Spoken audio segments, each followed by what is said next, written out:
Right. So I have Erin with us from Hawke's Bay, New Zealand, and we connected through a friend, a mutual friend. And the reason why I've reached out to Erin is that mental health is something that we're both passionate about. And having worked myself with men in particular the past 5 years in the justice system, today we just wanted to chat about men, culture, and speaking up about what's going on and asking for help and what that's like from a man's perspective. So welcome, Erin.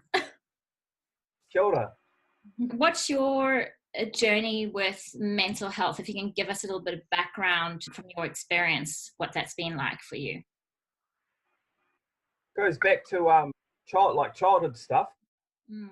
deep-seated traumas or whatever you want to people call it. Yeah. And a lot of it comes from like working through what I've gone through in the last, say, 18 months was addressing a lot of those issues.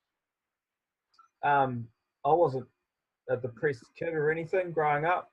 I had a good upbringing, a good family. Always had heaps of friends in that.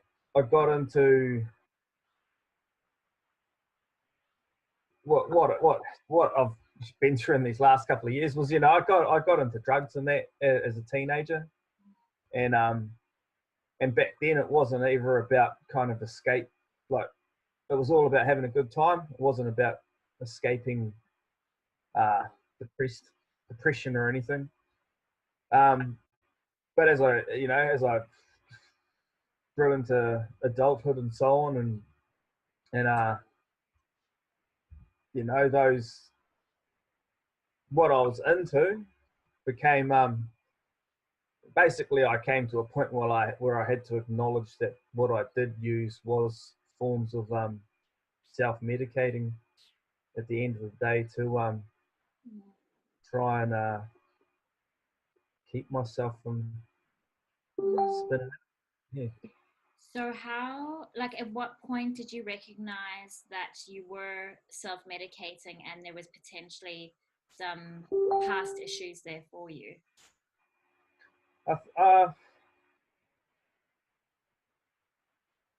Well, I grew up and watched other members of my family go through things and go down the path of medication and that. And I justified my own use by kind of looking at them treating themselves with pharmaceuticals from the doctor, where I'd just get mine off my mates. Yeah. So I guess And that behavior becomes normalized. So in your family, it's like, well, it's a form of it's a coping mechanism. So when things yeah, are stressful or whatever is going on and you need to find something to self-regulate, then that was the option. So it's for a child growing up in that environment that becomes learned behavior, and they go, oh, okay, that's the right thing to do. yes, yeah. It was kind of it took years to come to that kind of conclusion for myself, and then when I did, I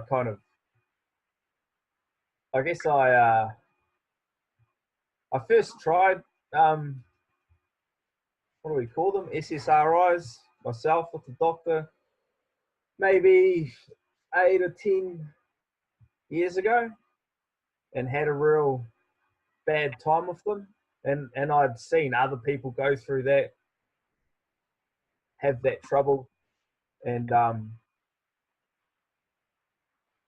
then so I kind of just went back to what I knew, what worked for me, smoking weed and whatever else got passed around and so on.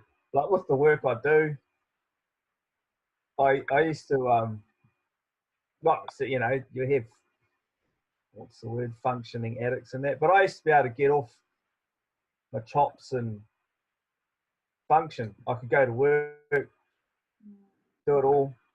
I got to a point where and then eventually I couldn't. Yeah, I keep trying.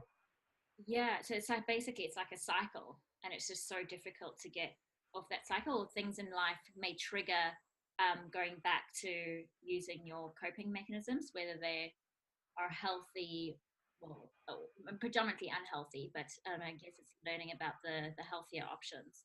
But when you were growing up, do you feel like you had friends that were going through similar situations as you, or circumstances?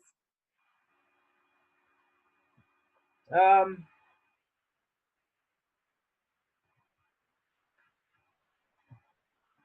well, it's hard. Yeah, it's hard to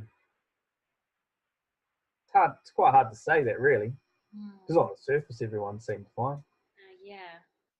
So then what Yeah. happens when one doesn't talk about it and you act like you're fine? What do you think happens physiologically and psychologically? Well, I think that's where the I didn't exactly pull myself right out of it, Mm. but I just thought everyone else was doing what we'd always done, Yeah. kind of thing, and you never thought of anyone um, using it as coping mechanisms. Mm. If that makes sense. Yeah. Yeah.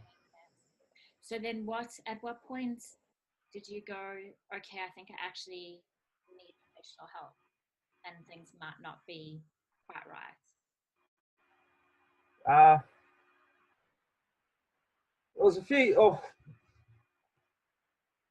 my first brushes with professional help actually like came through having to go to court Mm. Mm. for things, getting in trouble, Yeah. and they were quite. My very first time was just I was in a bit of trouble. Had to go to rehab counselling kind of stuff, Mm.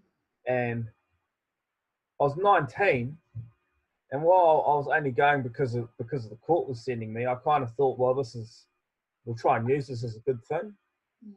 And within those sessions, as opposed to talking about me turning around and getting off what I was doing, it was all about drug management, managing your use. Mm-hmm. And so I walked away from that just thinking, oh, this is just a bit weird. I thought they're supposed to be helping me get off what I'm up to. Mm. And and then from there, I kind of that put me off. Later on in life, that put me off trying to look for help. Okay. And then as I got older, I saw other people older than me, friends and family, go through what they went through, and seek help and find the help they needed. And then so for me, it probably began maybe 4 years ago, Mm. and that was it was what my kids were getting older and all of that, and I just started noticing a bit too late, seeing where I was at in life, and that time was flying by. Mm. So yeah, I didn't want to be trying to sort it out Yeah. um, later. So it sounds like your first experience with counseling or therapy, it didn't meet your expectations, so that put you off. But Mm. as then, going into adulthood, what do you think personally were the barriers to making a change besides that significant experience back when you were 19? Ah, making time for it, Mm-hmm. but that maybe that was more of an excuse than anything.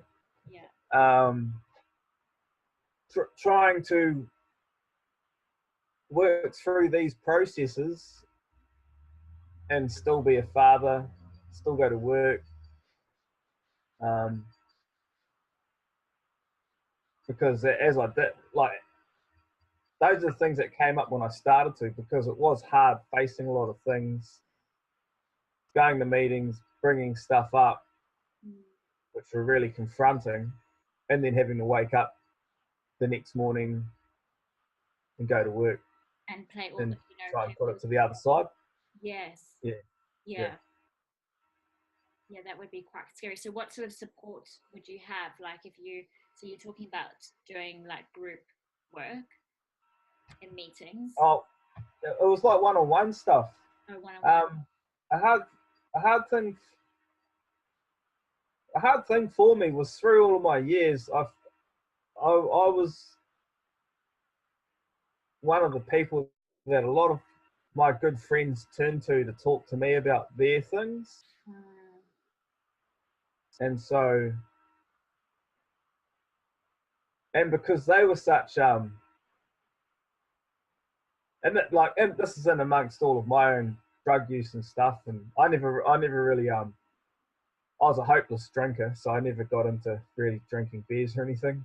That in my late 20s and that I had several really good mates that still good mates and still hold them in really high regard and all of that. They really they opened up to me about a lot of their struggles, and I always wanted to be there for them, but it was a hard thing for me to watch, to try and help people out and then watch them go through their cycle again. And then as I kind of started falling into my own cycles, I felt like that I had no one within my circle to talk to, because I knew what they were going to say to me. Yeah. And that was that thing, come and do, just come and get on it again. You need to come and do this. Yeah. Like, no, I've spent the last 5 years watching you do that. Yeah. And you show up here every couple of months spinning out. That's another one of the driving things that made me think I've got to go down and get some professional help for this. Yeah.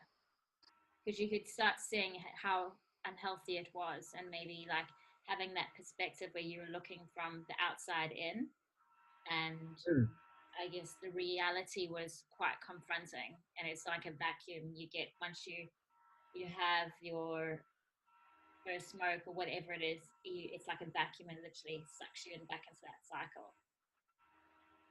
Yeah. So what do you think those who are in the cycle, if you had to give them your advice, where could one start in making the change in terms of seeking for help?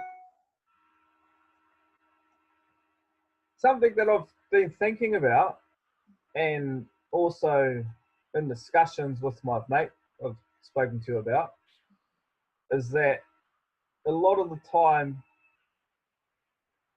when we're down and out, we are out of it and we're using, and it can be, and that's when you start thinking, I need to find help. And that's when you turn to people, say like, to get into a drug rehabilitation program over here, you've got to be clean. And it's like, you're not going to get, that person's not going to get clean to join the rehab. A hard thing for me and for other people I know, and this comes down to, like, when I was younger, being able to even talk to my dad, was that, as a teenager and even as a young man, I couldn't go there when I was out of it, or I felt I couldn't because of what, the ridicule you'd get. And I think a lot of the time, more often than not, that's what a lot of people need. They need a place where they can perhaps first pour it out when they aren't of sober mind. They're definitely thinking about it. So just having that safe place and that positive support network, which you can tell me about just now with what you've started up. From a cultural perspective, so there's different aspects of culture, but if we look at the world as a whole, the community as a whole, where could we start challenging stigmas around asking for help, and men in particular asking for help. So you got those cultures harden the fuck up. You know, asking for help is considered weak, or you know, you're not well if you acknowledge that you've got a mental health issue or illness. What can we do as a community to challenge those thoughts? I do think it's getting better over here in New Zealand. Um, and I can even see it like with that last press up challenge I went through, seeing all the other boys jump on and talk about it. And I don't know if that's got to do with, maybe it does, you know, with all of our celebrities and sports stars that have come out and shared their stories. It probably is, because we are all flipping sheep who need a know that famous people are going through it. I don't know. You've got children, so the generation coming through now, and you telling me how it was difficult for you to reach out for support when growing up, you didn't know who to turn to. What can we do as a community to embrace people who are suffering from mental health issues like anxiety and depression? It's a hard one, eh? Like, so my son's just turned 13, and I know from myself, his mother, both of our families, is that inevitably he's going to have a lot of the same issues that we all had, and perhaps he's going through them now. He can be he's a very clever young man, gets involved with things, but he's also quite an introvert, and it's hard for me and him to have those conversations. And I think that's just that thing where he looks at me as dad who's going to come down on him. So as for young people, I'd see that whole thing, how it is important to have, we call it family structure, but that village to be available for our friends' kids to open up to, and so on. Yeah. So to have good community, and that's that thing, eh? Like, yeah, just good active role models within a community for young people. And I can see the whole, just how ridiculously busy life can get for everyone, and even more so now. I've got a 13 and an 11-year-old, and it's all that stuff we all talk about, flipping devices hanging in front of them all the time.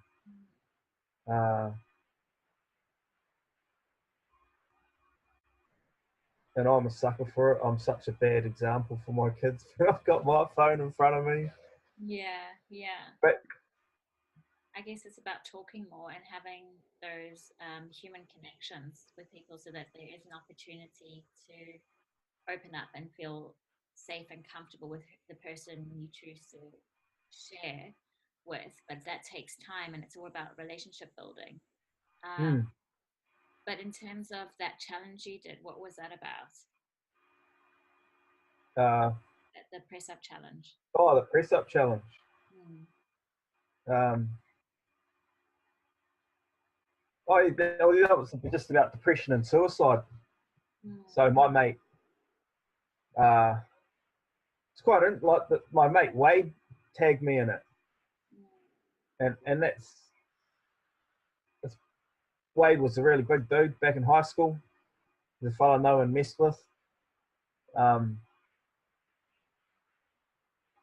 it's been really cool watching him. You know, we kind of became mates on Facebook several years ago, and then to see where he'd got to in life and who he'd become, grown into, family man and all of that. And then to get tagged by him in this sort of challenge really blew me away. And then to listen to him open up himself, he tagged me on the first day, so it's 22 press ups for 22 days. And what really blew me away was as he got talking, you know, we're both talking about going through all the same things, so that just repeats that same old thing where no matter where you are in life, we all do face the same challenges and so on. And then right to the point of him talking about taking medication for depression and that. And then within that 22 days, both me and him started tagging all of our mates from high school that we went to school with, and then seeing all the boys, and then it was kind of, it's like a funny little reunion where we see where everyone's ended up in life. And like suicide in New Zealand is I think some of the highest rates per capita in the OECD, whatever they call it. Wow. And then teen suicides, it's really scary. Gosh. And like another local lad took his life just a couple of days ago. Yeah. And then like even getting to that thing about seeing all the different people. I'm in a men's group, and we meet on Thursdays. It's guys from church, and it's just it's a catch up just to see how we all are. And then that's that thing from hanging out with the old bro that works with me a couple of days a week, who's on parole for all sorts of nasty things for the life he's moved away from, through to these other guys. It's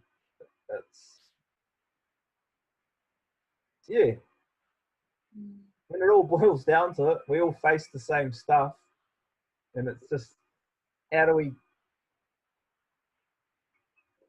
It'll always be I guess it'll just always be a challenge to get men to chill out and open up. Yeah. And I guess that comes down to what we were talking about before, is the whole stereotype of what it takes to be a man and the stigma around opening up, expressing your feelings, becoming vulnerable. But it seems like this men's catch-up group has actually made a significant difference in each of your lives. Yeah. So someone like your friend that you just mentioned, who is or on parole, is he also attending those groups? No, but he comes to Church. he comes to church. Yeah. Okay.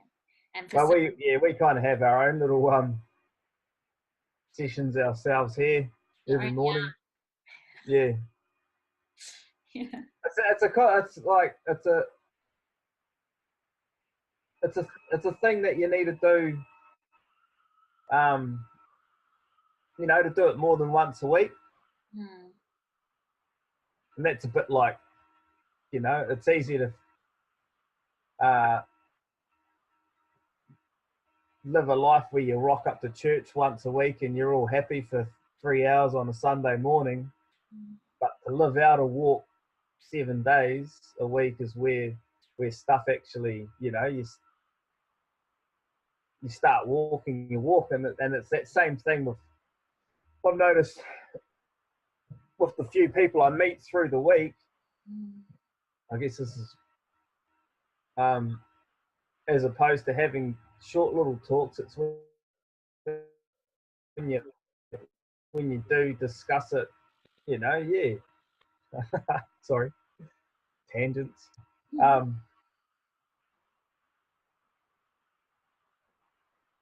So I guess as men, we've all just got to make ourselves available to each other. Yeah.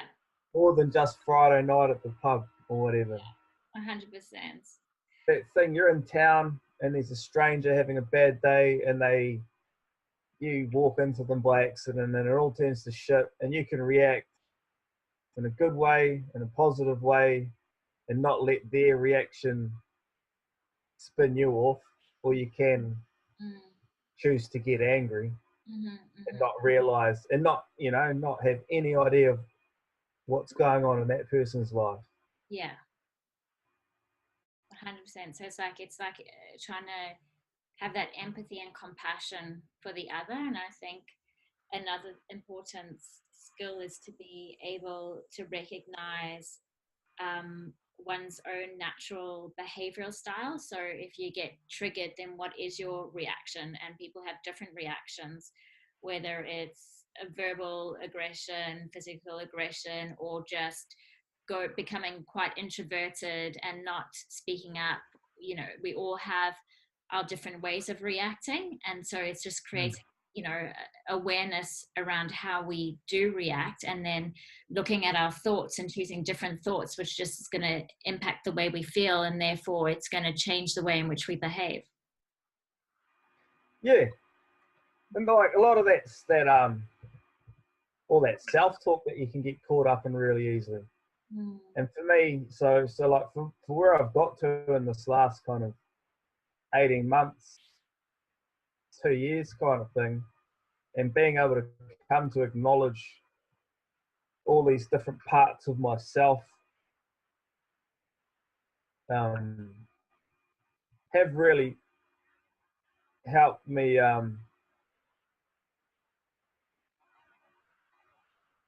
just be able to, well, learning about what actually being humble is Mm. too's been a big one. It's just, instead of always thinking that it's about how do you say it? It's not about thinking about yourself, less of yourself, but thinking of yourself less. And that's it. I've been able to get into a position now where all these external things I'd let all these external things take me into these places of depression Mm. and anger and all of that, Mm. and being just, I guess, being more content with where it all is, Mm. and then being able to walk that out so I can kind of I do my best to reflect Mm. how I believe I should be living. And what's that? I'm trying to walk my walk, and then help, if that can help whoever around me. Yeah. Yeah. And what is your belief on how you should be living? Um, what is my belief in how I should be living? Some big questions there. Just throwing them in, throwing them at Yeah, yeah, yeah. Like I've always what I like being that person that's there for others, just to naturally love on people. you. Part of what brought me into what would bring me down and put me in bad spaces was not having good boundaries when it came to being there for people, because Yeah. Mm. I wouldn't look after myself. Mm. And so it's kind of what's that question again? How do you? uh Yeah, your life. so my basic belief in life is to like I is think. to just live as truthfully as possible Yeah. and let that light shine. Yeah. That's such a nice way of putting it. And I can see, like, through just talking to you, it's all, you've highlighted some elements that are very important to you, and, speaking your truth, being authentic, being humble, being selfless, caring more. But I think most importantly, I guess people see you as someone that's strong and they lean on you, but it's all, it's having the courage to put up some healthy boundaries around that. And I know I'm Mm. very guilty. I've got a major issue of, like I said, I don't want to turn anyone down and I want to help everyone, but it realistically you can't. Yeah. Mm. Mm. In the past, I've put other people, ahead of myself And then as a dad, that brought me down and affected my family life. And I put other people's problems ahead of my family. And then that take me off on another spin, which is a really hard thing to get over. But yeah, I gave up. I can't quite say I've been sober the whole time because I've had a few hiccups. But I've stopped drinking and stopped using drugs. And I actually, when I made those decisions, I went on medication for 3 months. And then that kind of,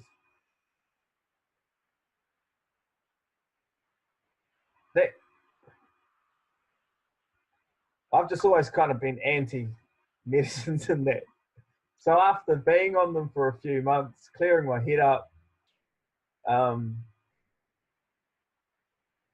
I've just tried to live a healthier life, just the basics, like sleep, try and eat right, make sure you're getting a bit of exercise in. I still have super hard challenges at times. Debatable whether or not I should be on some kind of medication, but I'd rather not. Yeah. And I guess these changes don't happen overnight. As you said, it's just like taking small steps and looking at things that you can control, which is your sleep, your eating, exercise. And those are all healthy coping mechanisms too. So it's integrating it into your daily life. Yeah. So obviously you've got a lot of reflection time with the nature of the work that you do with the carving. Is it quite isolating? Yeah, well, that's like the hard thing with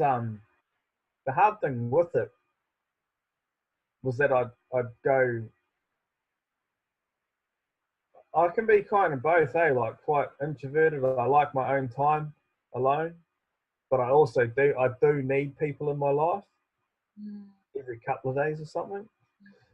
And so working on my own would get really hard, especially when it would be days on end and months on end. And that was another thing, back 10 years ago, 15 years ago, I could sit here all day and just smoke weed all day and carve. But that, as time went on and my mental health kind of went downhill, and I was using other drugs as well on top of the weed. It took me to some pretty dark places. And a lot of that, it was being alone, trying to reflect on why I was who I was, and trying to solve it with more drug use. Yeah. Or just, not even solve it, just trying to ignore it. And it's just a flipping empty road. Yeah. Just saying that like reminded me of those people who are in a vulnerable space, to think about what your risk factors are, because isolation can be a big one, and especially when we spoke about belief systems and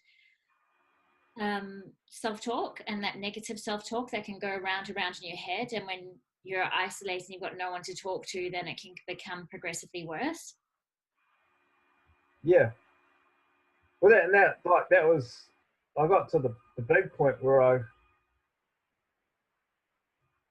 I wasn't living the life I wanted to live in terms of everything, in terms of everything of how I functioned and how I had to function. I had to wake up, and I had to I had to have something in the pipe, whether it was fucking, whatever it was, all sorts of silly things went in it. Mm.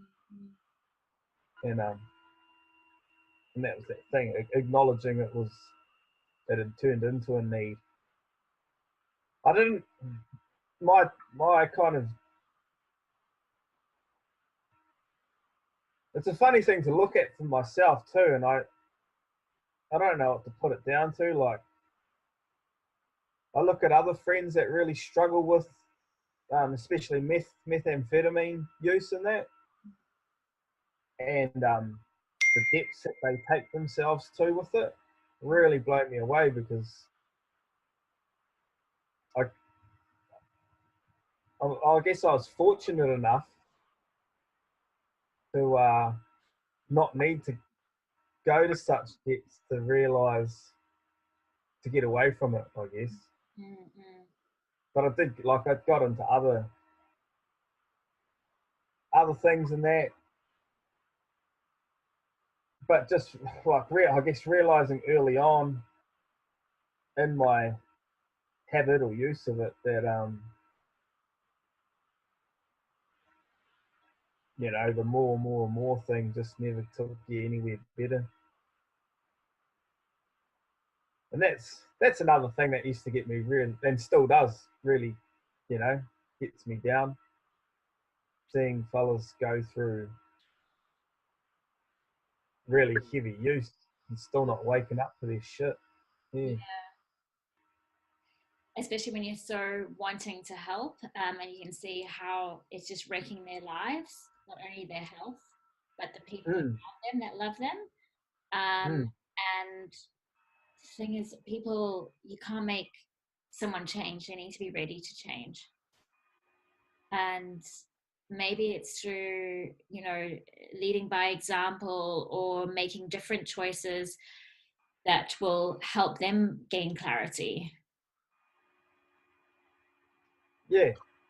And I think that's where it comes to just stepping out.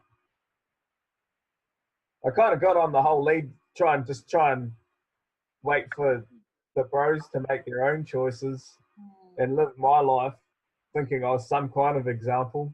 Yeah. But, just because my drug use was a bit lighter than theirs. Yeah. But then, even then, it's like where I am now. And I've had, you know, there were mates that do acknowledge it, the changes I've made. There were a few guys when I first kind of, you know, stopped using and everything, that came up to me and were like, "Man, you know, how are you doing this?" Are still there. Yeah, Mm. it's that thing. It's like we all know what we've got to do. It's just, It's so hard doing it. Yeah. yeah. So what do you do to keep yourself on the straight and narrow, per se? Um,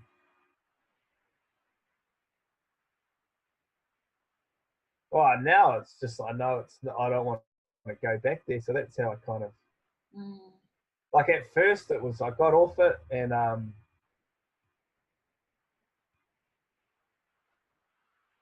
well, I did. I had this spiritual encounter, and then, but even in that, I lapsed back into it a couple of days later. Mm. But I wanted to change, and in the lead up to that, there was a lot of you know, there were times where I'd go to see people, counselling and all of that, and then stuck on the computer late at night, sanding, listening to all sorts of good talks, Mm. and then yeah, it was really hard stopping. I got to this really gnarly place where after that encounter where I slipped back into my daily cycles of using drugs again, and then I ended up in this real crazy situation where I was actually having full blown panic attacks and you know, real gnarly. I started dreaming about them, Mm. and I actually, this is, and I'd have these dreams. I was swinging in a noose. Mm. My God. So like, I'd never. I've had times where I've kind of, you know, you've thought, oh, it'd be better if I was dead, but I've never sat I've never sat there or, I've never attempted suicide or anything. Started having these dreams, really freaking me out. And then I started losing sleep. And then I was really losing the plot during the day. I had all these deadlines that were piling on top of me. And that's the hard thing with the carving. When I'd get into these crazy panic anxiety modes, I just wouldn't be able to design or anything. I suck at designing work when people want it. It's one of my little flaws. But yeah, so that went on for a few days, and then I had a bit of a clash with the client who was being a bit blasé about something, and it was all my own shit. And we got,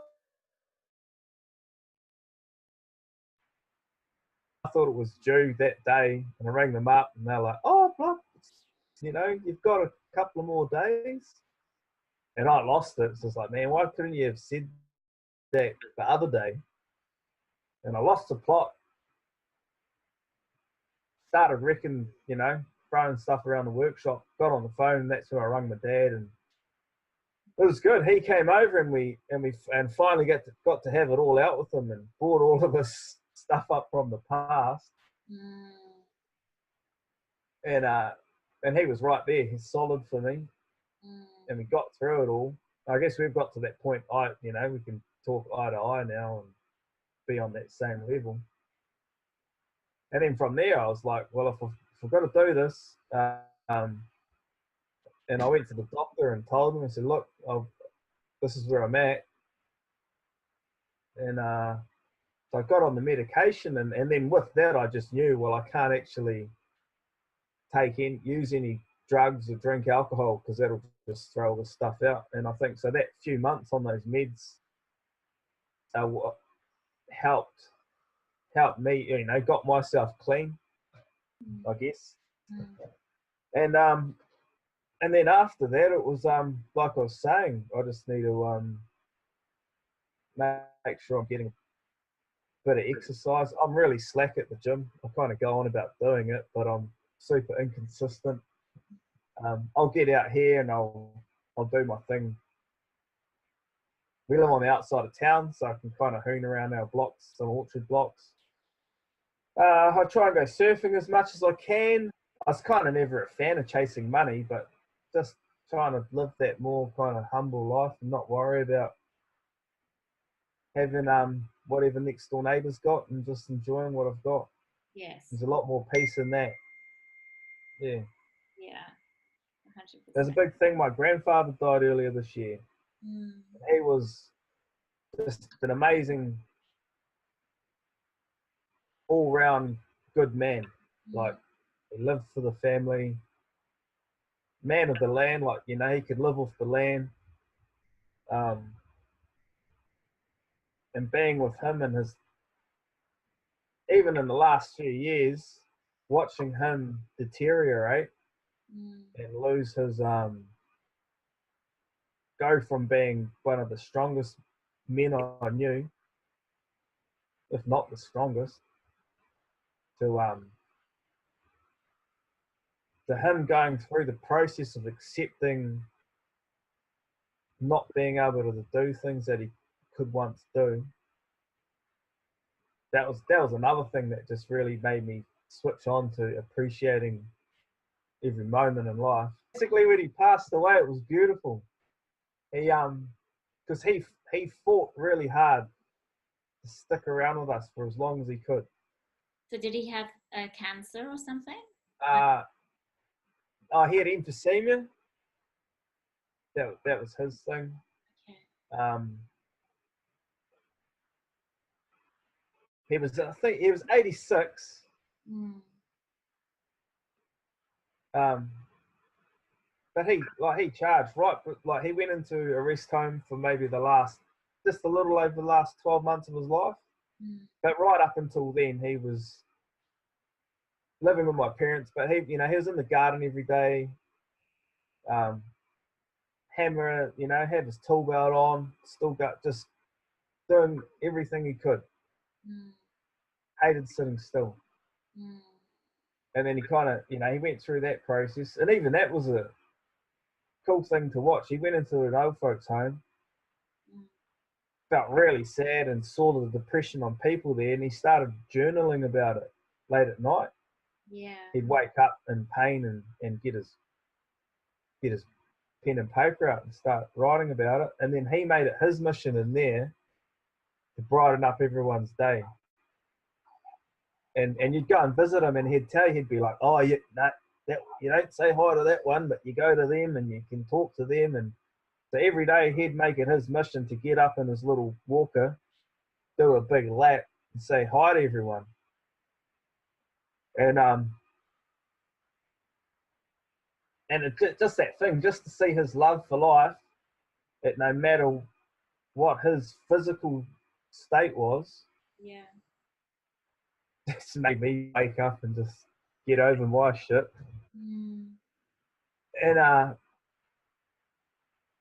And then yeah, right to the point where he had a big operation.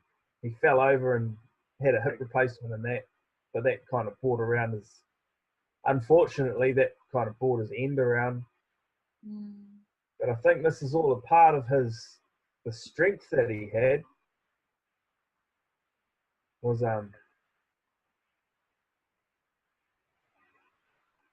he woke up one day and he was over it, and because I've been there watched my grandmother die really slowly and hard, and she fought against dying, and it turned it into this really horrible thing process for her. And he woke up one day and said, I'm out. Rung Dad up. Said, I'm over it. Like he was, that 12 months was watching him go through these different processes of losing strength in that in life and moving through these phases of accepting it. So you'd see him and he'd get to another point and he'd go through his thing of depression. Then you'd see him the next week or whatever, and then he'd be like, oh, well, this is where I'm at now. And it'd be all good again. So yeah, then he got, so that as he went downhill, he'd go through these things, but he'd always come back and just be like, nah, this is where I'm at now. All good. And then, yeah, so when he got to that point, rung my dad up, dad rings us. We go in and the doctor's all like, you might have a week with him or something. It's not good though. And so we all get in there around him and say our goodbyes. And he could still talk. He was kind of out of it on the morphine, but he was conscious and and classic. Like I walk in there and the first thing he says to me is, "Oh, sorry for all this trouble, Aaron. Sorry to put you." I was like, "Well, cut it out, Granddad. You're all good, mate." And yeah, to see him there and to know that he had accepted this last challenge to kind of move on, and it was awesome because we got to bring me and my sister, bring his great grandkids in, gave them all a hug and a kiss, and just simply said, live a good life and love one another. And he said that, and it was kind of like, I'll see you tomorrow, Granddad. I'll be back in the morning. So, yeah. And he woke up the next day. Like we all left there that day thinking, oh yeah, we've got a week or whatever. So we leave there in a kind of peaceful place. And he went to sleep. My dad spent the night with him. Said it was probably Granddad's best sleep in years. He snored all night, and he had one hell of a snore. It was like a tractor.